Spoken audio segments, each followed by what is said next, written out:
examples of how we're losing control of the government is right in Long Island. Look at this story from Westbury, New York. Now, this is a small community, about 15,000 people. There's a task force there, a police task force, that is going to inspect homes without notice for unpermitted guests. That's right. You've got a home. You're paying property taxes, as they point out in this article. This is from policestateusa.com.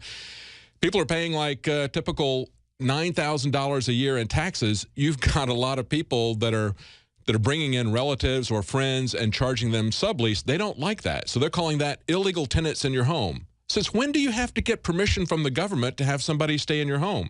But it's even worse than that. They're going to have zero tolerance policy. This is what Westbury is bragging about. Say homeowners in the Long Island community of Westbury have had their private property rights abridged to the point where they cannot even make autonomous decisions about what's going to happen inside their own homes. Cops are going to sweep through communities and conduct housing inspections without notice. A presentation given at a town hall meeting included a prop that explained the changes. The poster included the following statement: modify search warrant law to eliminate prior notice. Aggressively use warrants and housing sweeps on a regular basis. Done. There you go. Done. That's where we are. Your home is no longer your castle. Even though you might pay more than $9,000 in taxes on it, you don't have any say-so as to who you have in your house or what you do with it. And most importantly, they don't have to give you notice. They don't need a warrant. They're just going to aggressively sweep the homes on a regular basis and break into your homes. That's the America that we're starting to live in. We've got Dennis in Oregon got back on the line. Dennis, you want to tell us about Oath Keepers? Hi, David. Yeah, I listened to the interview that Alex had with Stuart Rhodes back in November last year with the Oath Keepers. Yes. And in that interview, he talked about they want to go operational and they want to set up civilization preservation teams. And I just want to share briefly kind of how that's been going in my neighborhood. Sure. Go ahead. But after the interview, I went to their site and I found out who my local Oath Keepers guy was and called him up. And I found out that they want to use, as much as possible, work with existing groups that people are used to. So they want to reinvent the wheel and so forth, like Neighborhood Watch and Search and Rescue. Mm-hmm. And so I called up, so I said, well, I can do Neighborhood Watch, And so I called up the local neighborhood community policing cop in our county, who's in charge of Neighborhood Watch. And she sent me out two things. One, she sent me out a list of the crimes that had been committed in our precinct, the previous year, and then she sent me out the Neighborhood Watch materials. And it's interesting that in those Neighborhood Watch materials, they have a list of about 20 activities in addition to just security. And this includes things like neighborhood gardens, exercise group, game night, disaster preparedness, things that the community can do together. Mm-hmm. So what I did, David, we just went door to Hello? Oh, I think we just lost the phone line there. Okay, phone system just went down, but we've got some breaking news here. Now, some of you may not have caught Piers Morgan's farewell.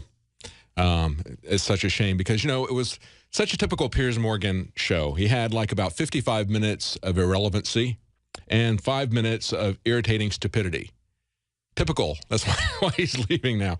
What he talked about for 55 minutes was the missing airplane, for which there's no new information. Guess what? It's still missing. I saw this weekend, I was in a restaurant, and they had CNN up there, and they were talking about the black box and how they could get data out of the black box. The globalists have controlled the mainstream media for a long time, but now they're expanding and making the weaponization even more vicious and deceptive. All the major networks are state-run. We are partnering this year with the NFL. The NFL has become a political weapon against the Second Amendment and pushes Obamacare. MSNBC tells us that our children belong to the state. We have to break through our kind of private idea that kids belong to their parents or kids belong to their families and recognize that kids belong to whole communities. The brainwashing media machine has been turned up on high, and it's time for humanity to double down on the true people's media and strike back against the tyrants that are destroying our civilization with their lies and fraud. We are the resistance. You are the resistance. You are the info war. It is more important than ever to realize that we are not the alternative media. We are the true media. The establishment dinosaur press is dying. We are in an information war, and we are losing that war. Join us at InfoWarsNews.com and PrisonPlanet.tv. Members can share their memberships with up to 11 people. By subscribing, you will literally be buying war bonds in the info war to expand our operation in the face of the tyrants. Join us at PrisonPlanet.tv. CNN's Piers Morgan signed off. We're so sad to see him go. We don't know where he's going to go because I think if he goes back to the UK, I think he's wanted back there because of a phone hacking scandal. But he would fit in really well if he just wants to stay here in the U.S. because, you know, apparently phone hacking isn't a problem.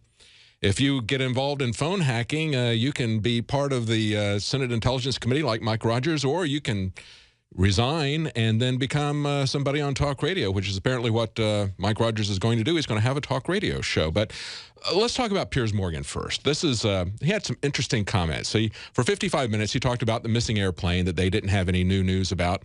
And then he had another 5 minutes where he took a parting shot at gun owners again. He said that guns belong on a military battlefield.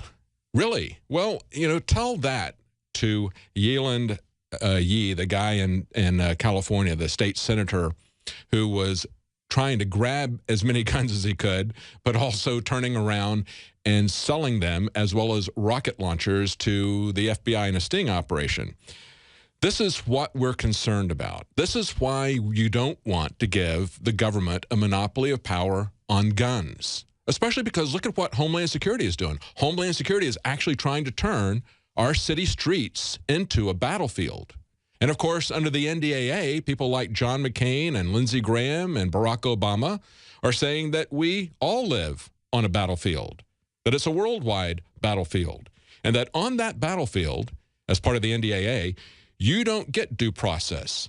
The military can pick you up and hold you indefinitely. They can transport you somewhere else for torture if they wish, or I guess they could just torture you where you are, and they don't have to be held accountable because under the NDAA, they assume that the entire world is a battlefield. So, Piers, when you say that guns belong on a military battlefield, tell that to your buddies at Homeland Security. And then he had an interesting quote.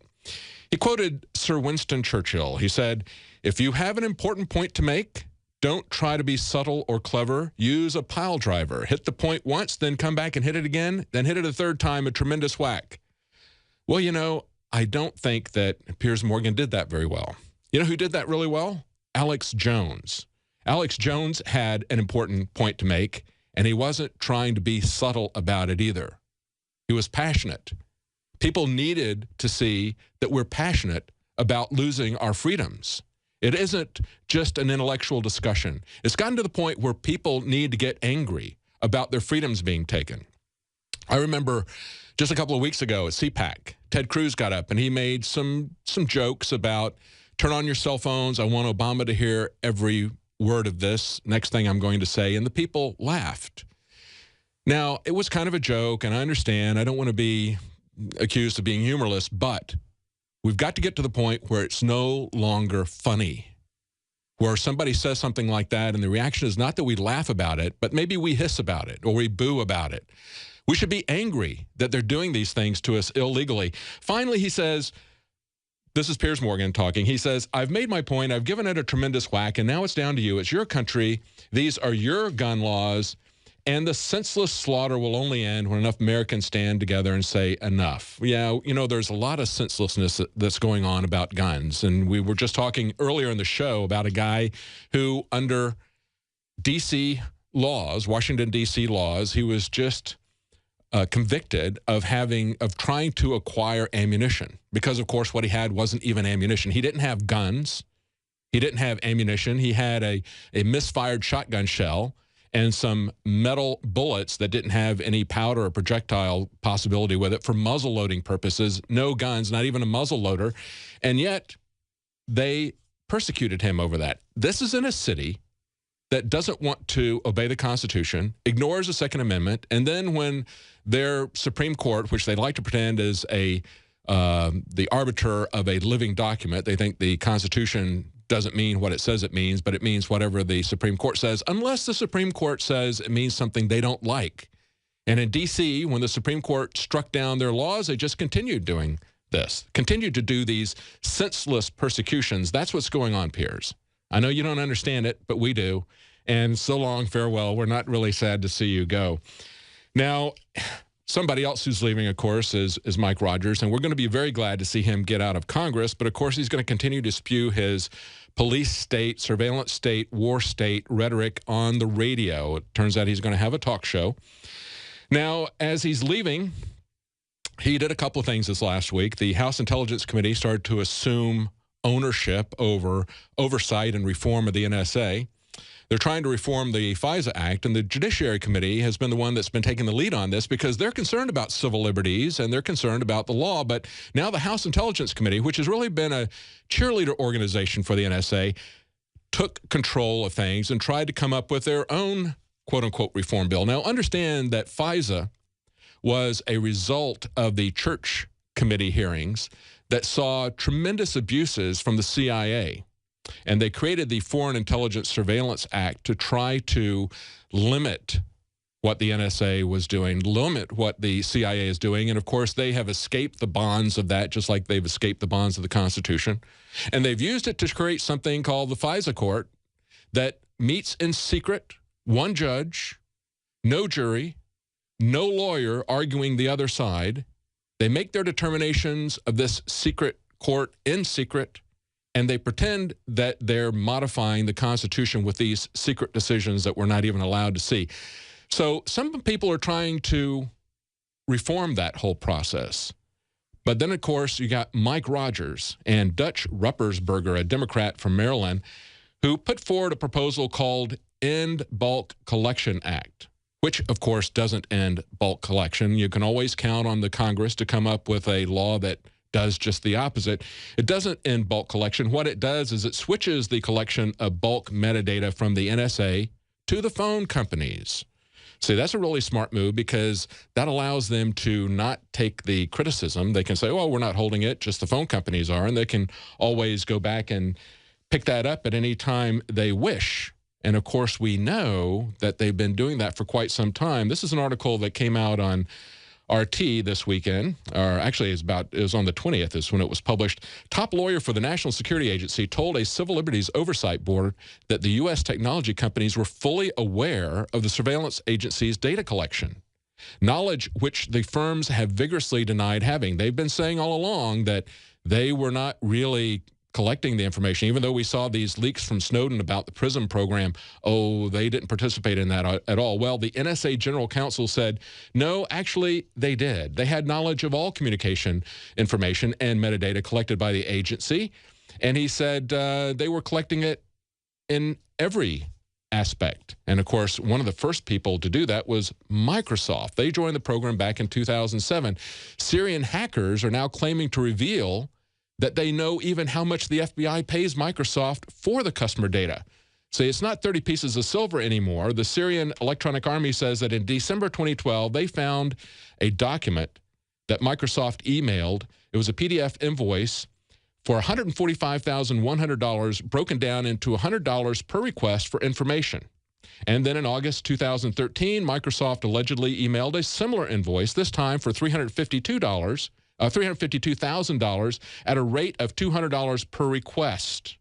Okay, so they're invoicing the NSA for the information that they say they had no idea the NSA was collecting. And, of course, then Microsoft is still in the news, promising not to invade customer accounts again. Instead, they're going to have the government do it. You see how they keep switching it back and forth? Mike Rogers says, well, we're not keeping the data. The telephone companies are keeping the data. And then Microsoft says, well, we're not going to spy on you. The governments are going to spy on you. So they keep pointing at the other person. And yet it's kind of like, you can't really tell where the head of the snake begins and where the tail ends. Because when it comes to these large companies like Microsoft and the government, there really isn't much difference. One begins and the other one stops, and they just kind of keep rotating back and forth. This article says from RT, after reports last week that Microsoft had infiltrated a Hotmail client's content in search of allegedly stolen company source code, The tech giant now claims that it will notify proper legal authorities in the future to avoid violating privacy protection. Yeah, but it's more politically expedient to have them do that.